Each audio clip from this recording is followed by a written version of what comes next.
wiilal iyo gabdhaan nahay marka ka haween ahaan waxyaabaha xeerka saxaafadda naga quseeyaan rabaa inaan halkan ka sheego si communique-ga waxyaabaha kusoo baxa uga mid noqdaan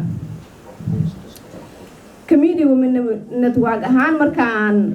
xeerka saxaafadda fiirinay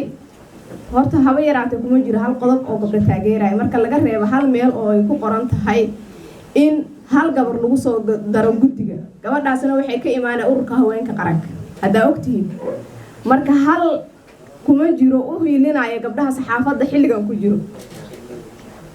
gabdhaha saxaafadda xilligan ku jiro xeerka saxaafadda waxyaabaha uga baahan yihiin oo ay ahayd inay ku jiraan waxaa ka mid ah ma jiro hal gabar oo raadiya agaasimo ka ah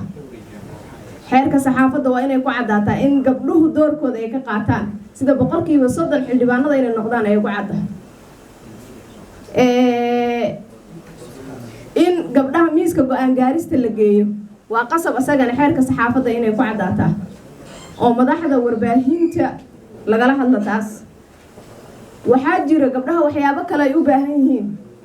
gabdhaha iyo wiilasha tusaale ahaan marka la joogo xarumaha shaqada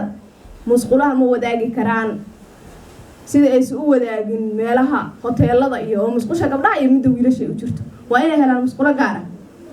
kuwa hooyooyina waa inay helaan ayagoo xarumahooda shaqada jooga Soomaaliya kama jirto waa ognahay laakiin media ha bilaabo anaga dadka hormuud u ah xeerka saxaafadda waa in laga helaa in meelo ay ku nuujisa laga helo gabadhu shaqada markay ku caajisto waxa laga yaabaa gurigeeda inay aadi karin wiilashu qolay seexdaan ay leeyihiin haday hoydaan gabdhuhu ma la qol gaar ah waa in la sameeyaa asagana tacadiyada gaarka ah waliba kuwa u gaarka ah gabdhaha madaxda halkan fadhisay warbaahinta joojinta tacadiyada qodobkii ahaa marka laga hadlo inta aan u guda gelin dawladda waxa aan ka rabno inagu dhexdeena tacadiyada ma iska joojinaa gabdhaha miiska go'aan gaarista ma keenaa milkiilayaasha raadiyaasha halkan fadhiyo gabdhaha agaasimayaal ma ka dhigtaan jagooyin ma u dhiibtaan waa taas intaanan annaga taginin meel naga sarreysa dhexdeena inaan ka hadalno waxa muhiimka ahna ay taas tahay inagu markaan dad ahaan isgacan qabanno yaan samaysan karnaa inaan dawladda kala hadalna inay naga gacan qabato marka xeerka saxaafadda wax badan ay ka maqanaan leeyahay xeerka ciqaabta sida hore loo sheegay isagana waa wax mudan in la bedelo oo hadda la casriyeeyay sababtoo ah 1970kii wixii dadka lagu ciqaabi jiray xilligan lagu ciqaabi karo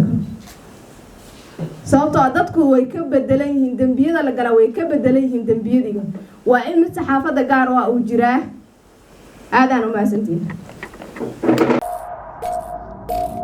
waad ku mahadsan tahay daawashadaada inaad nagu soo biirto wax lacaga kaagama baxayso kaliya waxaad u baahan tahay inaad follow saarto boggeenna Facebook ama aad subscribe dhahdo channelkeena YouTube adigoo bartilmaameedsanaya City Somali TV and Radio la jaanqaad warbaahinteena oo hel warar iyo barnaamijyo adiga ka hadlaya